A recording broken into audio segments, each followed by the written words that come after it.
Hi friends, welcome to Godavari నేస్తం. కొద్దిగా మిగిలిన ఇడ్లీ పిండితో ఈవినింగ్ స్నాక్ అలాగే బ్రేక్ఫాస్ట్గా బజ్జీలను ఇలా కూడా చేసుకోవచ్చు. ఇలా సగ్గు బియ్యాన్ని యాడ్ చేసి క్రిస్పీగా బజ్జీలను కూడా చేసుకోవచ్చు. దీనికోసం ఈ పిండిలో 2 నుంచి 3 టేబుల్ స్పూన్ల వరకు గోధుమ పిండి థిక్నెస్ బట్టి చూసి యాడ్ చేసుకోవాలి. అలాగే సగ్గు బియ్యం మనకు నచ్చిన క్వాంటిటీలో ఎక్కువగానే యాడ్ చేసుకోవచ్చు.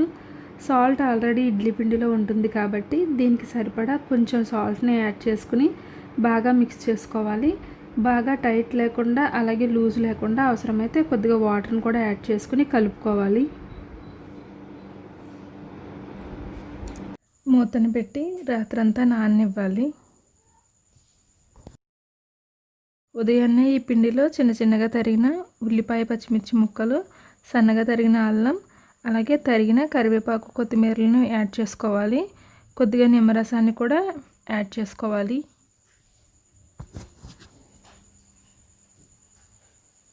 ఇప్పుడు కొద్దిగా వంట సోడాని యాడ్ చేసి మొత్తం అంతా బాగా మిక్స్ అయ్యేలా కలిపి ఒక 10 నిమిషాలు ఈ పిండిని పక్కకు ఉంచాలి.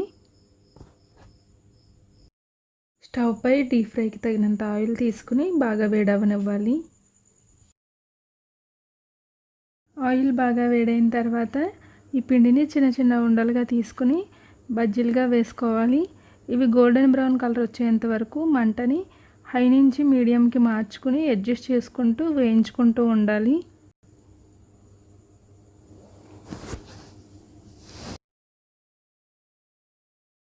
బజ్జీ లోపల మినపపిండి కుక్ అయ్యే విధంగా గోల్డెన్ బ్రౌన్ కలర్ వచ్చేంత వరకు కదుపుతూ వేయించుకుని వీటిని పక్కకు తీసుకోవాలి. అంతే, చాలా సింపుల్గా చాలా ఈజీగా ఈ స్నాక్ ఐటెం రెడీ అవుతుంది.